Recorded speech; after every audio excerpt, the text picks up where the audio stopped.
2/3 बहुमत में भी कमी है। जब बहुमत पूरा हो जाएगा तो फिर ऐलान कर लूँ, ऐलान करके ले लूँगा। ब्रह्मास्त्र कभी कुत्तों पर नहीं चलाया जाता, राक्षसों पर चलता। वो सब शक्तियाँ आएंगी, मेरे प्लेटफार्म पर सब इकट्ठी होंगी। वो प्लेटफार्म है दूरदर्शी नाम का, उस पर सब इकट्ठी हो जाएंगी, तो उनको मैं काम दूंगा। बार बार समझो, जय गुरुदेव नाम प्रभु का। ये किसी आदमी इंसान का नहीं है, किसी महात्मा फकीर का नहीं है, ये प्रभु का है। अब प्रभु की सत्ता है, आज सत्ताधारी आपकी सोच नहीं है। उसी की तो मांग है कि हमारा प्रभु, हमारा सत्ताधारी, हमारा सम्राट हमारे सामने आ जाए तो विजय श्री तुम्हारे हाथ। बात तो इसलिए है, आप इस बात को सभी नहीं है। मैं बार बार इशारे में सब कुछ कहता हूँ, क्योंकि अभी समय इशारा करने का, खुल के कहने का नहीं है। मेरे पास 1/2 बहुमत में भी कमी है। जब बहुमत पूरा हो जाएगा तो फिर ऐलान कर लूँ, ऐलान करके ले लूँगा।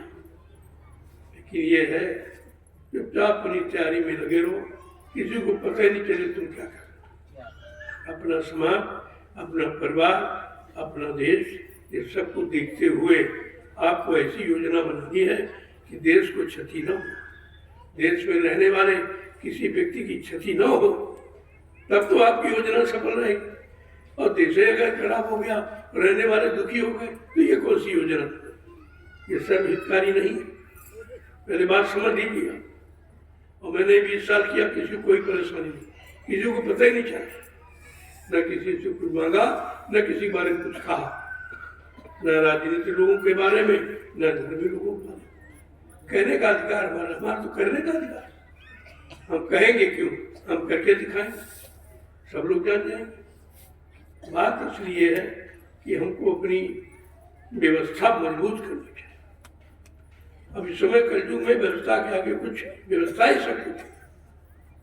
पहले के युग में कुछ और कहा गया, क्योंकि वो समय की चीज थी, समय की मांग थी, तो और आपसे कुछ कहा गया कि तुम मुझे खून दो, मैं तुम्हें आजादी दूंगा। खून का मतलब सर्वमत, सर्वमत आत्मसमर्पण कहते खून को।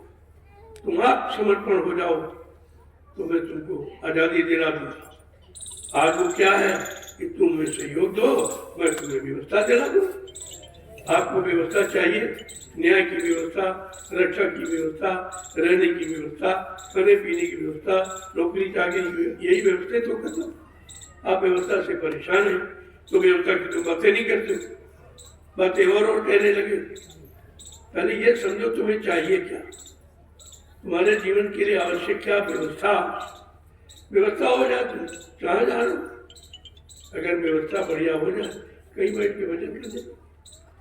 अरे भाई 8 घंटा काम किया, खेती, दुकान, दफ्तर, बिजली, व्यापार, मजदूरी, बाल बच्चों के लिए, समाज की सेवा दी। 1-1 घंटा सुबह शाम निकालो अपनी आत्मा के लिए। मुख्य तो ये, असली तो ये दोनों चीजें, इधर भौतिकवाद, उधर अध्यात्मवाद, दोनों आपके साथ हो जाए, वो काम आप करिए। आप भौतिक चिल्लाते हो, अध्यात्म समझाने, मैं अध्यात्म की बात करता हूँ। अध्यात्म जहाँ वहाँ भौतिक पीछे पीछे चलेगा, कुछ है ही नहीं, वो तो अध्यात्म के पीछे पीछे चलेगा। लेकिन अध्यात्म तो पकड़ो पहले। अध्यात्म माने सच्चाई, अध्यात्म माने सबके हित की चीज।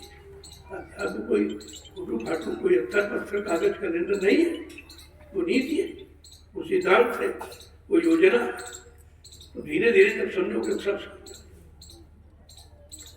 आज सत्संग का आखिरी दिन, देखो कलयुग में सत्संग है और कुछ नहीं, कुछ भी नहीं है। कितना जोर कोई लगाने में लिख के दे सकता हूँ, बगैर सत्संग के आप हिल नहीं सकते। सत्संग की व्यवस्था, इसीलिए कलयुग में महापुरुषों ने सत्संग जारी किया। किसी युग में नहीं था। लोग तुमको कथा वार्ता सुनाते रहे और उसी में तुमको वहां पर स्थिर रखे। पूजा करो, पाठ करो, तीर्थ करो, इसके अलावा कुछ सिखाया गया। आज तो आपके लिए परमात्मा प्राप्ति की बात कही जाए, कितनी बड़ी है जो कभी हुई नहीं, लेकिन तुम उसकी तरफ मुड़ी नहीं रहे हो, तुम ध्यान ही नहीं देते हो। अरे परमात्मा मिलने की बात क्या बाकी रहे, इसको परमात्मा मिल गया उसके पास कौन सी चीज कमी। लेकिन वो बात आप सुनते नहीं हो कि ऐसी मिल जाए तो सब तुम्हारे पीछे हो।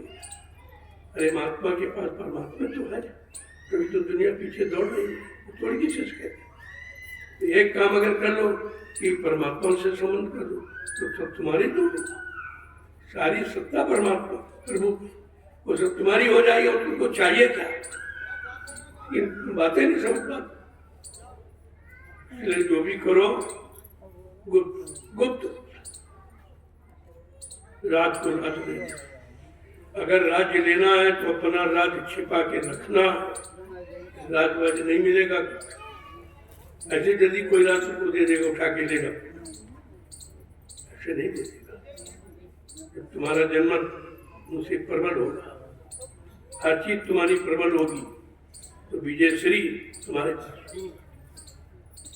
मैंने कुछ नहीं किया, केवल अपने काम में लगा 20 वर्ष ईश्वर संगठित कितना समय दिया। और तुम 10 दिन में चाहिए। मैं तुम्हारे में से कोई 70 साल की उम्र का ही नहीं, तो अभी तुम क्या बात करो। इसकी उम्र 126-27 वर्ष, उसकी बात ये मतलब यानी 40-45 वर्ष वाला कर रहा है। क्या इसे जानकारी, ये सुनी सुनाई बातों से काम नहीं होता। उनका जितना काम था वो कारगुम में पड़ी थी, वो भाषणबाजी नहीं, भाषणबाजी करने नहीं देते। जब कारगुम में तब तो लोगों ने घेराघारी कितनी, अंत में उनको स्थान छोड़ना ही था। जब कोई स्थिति ऐसी गंभीर हो जाती है तो आदमी कहते चलो यहाँ छोड़, क्या बिगड़ता, सब देश तो अपने काम करने वाला कहीं भी काम कर सकता, वही जगह बना नहीं है। लेकिन काम करने की क्षमता हो, हिम्मत हो, बल होना चाहिए, ऐसे। जय गुरुदेव नाम प्रभु का। देखो हमारा देश धार्मिक देश है। धार्मिक माने मानवता इंसानियत से उत्प्रोत, एक दूसरे के काम आने वाला, एक दूसरे की रक्षा हिफाजत करने वाला धर्म की ये परिभाषा है, तो धार्मिक देश है। इसीलिए धर्म के लिए भगवान राम को लड़ाई लड़नी पड़ी, भगवान कृष्ण को लड़ाई लड़नी पड़ी, तब धर्म ला पाए। लेकिन आज कलयुग का ऐलान क्या है, लड़ाई नहीं होगी, मारकाट नहीं होगा, हिंसा हत्या नहीं की जाएगी, किसी को अपशब्द अपमानित नहीं किया जाएगा और परिवर्तन हो जाएगा। ये कितना बड़ा परिवर्तन होगा। जहाँ शक्तियां मार काट करके पूरा तो नहीं कर पाए, कुछ कर पाए। संपूर्ण देश में उनकी मानता नहीं, दक्षिण भारत में राम को कोई मानता नहीं, रावण की पूजा होती। इतना लंबा समय निकालने के बाद भी उनको पूरा देश नहीं मानता, और आज मानता विश्व की आवाज। ऐसी व्यवस्था है दूरदर्शी, सारा विश्व का। आप दूरदर्शी की बात करो, दूरदर्शी किसी जात पात के लिए नहीं है, कोई पाखंड विवाद धर्म नहीं है। दूरदर्शी संपूर्ण इंसानों को आपस में मिलाने की नीति, कि हम सब मिलजुल के कैसे रहें, हमारे अंदर के मतभेद, जाति भेद, ये सब समाप्त हो जाए। इसलिए जब दूरदर्शी की बात कही गई थी, तो बाद में लोग सब कह रहे बाबा जी राजनीति में आ गए, इनको क्या जरूरत। अरे उनको नहीं जरूरत, तुमको जरूरत है, तुम कर लो। उन्होंने कहा ये देश अभी गुलामी में बदलना चाहता है, हमारी व्यवस्था को गुप्त रखो। दूरदर्शी की चर्चा कर, ऐसा नहीं कि समाप्त हो। कहा था ये ब्रह्मास्त्र है, ब्रह्मास्त्र कभी कुत्तों पर नहीं चलाया जाता, राक्षसों पर चलता। छोटी मोटी बात नहीं है। तुम्हारे पास बहुत बड़ा संगठन दूरदर्शी जो किसी के पास नहीं है, और उस भूमिका व्यवस्था के आगे एक दिन सारा विश्व नतमस्तक हो जाए। अब वो सब लोग आएंगे जिनकी व्यवस्था है, बाबा जी ने पहले में कहा था, वो सब शक्तियाँ आएंगी, मेरे प्लेटफार्म पर सब इकट्ठी होंगी। वो प्लेटफार्म है दूरदर्शी नाम का, उस पर सब इकट्ठी हो जाएंगी, तो उनको मैं काम दूंगा। वो देश का, समाज का, धर्म का, न्याय का ये काम करेंगे तब उनका इतिहास बनेगा, उनकी पूजा होगी। ऐसा नहीं है, महापुरुषों का कोई विरोध आलोचना है ही नहीं। अब तुम समझ ही नहीं पाते, वो उनका सम्मान कराना चाहते और तुम जल्दबाजी में अपमान कराना चाहते। अभी जल्दबाजी में आ जाए तो क्या रोक पाओगे? तुम्हारे पास बचाने की शक्ति है उनको। अगर नेताजी आ जाए तो आप उनको बचा नहीं पाओगे, वो भी तुम्हारे पास शक्ति भी नहीं है। ऐसा काम कोई मत करो कि अपनी अमूल्य वस्तु खो जाए। मार के रखिए, आप इतनी सामर्थ्य शक्ति आपके पास नहीं है। तो नेताजी आ जाए तो कौन चाहता है? कैसे तुम समर्पण नहीं कर पाओगे उनकी? क्या कोई चाहता है? सबको डर है, सबको भय है। अच्छाई सच्चाई सत्य है, वो सत्य की मूर्ति है, तब सत्युग रहेगा। ऐसे थोड़ी आ जाएगा। पूरी बात तो मैंने भी आपको बताई थी, क्योंकि जब अधूरी तुम फैला देते हो इधर उधर पहले ही, पूरी बात बता देंगे, सारी व्यवस्था तुम्हारी खत्म हो जाएगी, कुछ नहीं कर पाओ। धीरे धीरे आप लगे रहिए, देखते रहिए कैसे सब तैयार किया जा रहा, लोगों को कैसे इकट्ठा किया जा रहा, कैसे इनमें प्रेम प्यार मोहब्बत भरा जा रहा, देश समाज के प्रति सेवा भाव इनमें अवसर व्यवहार लाया जा रहा।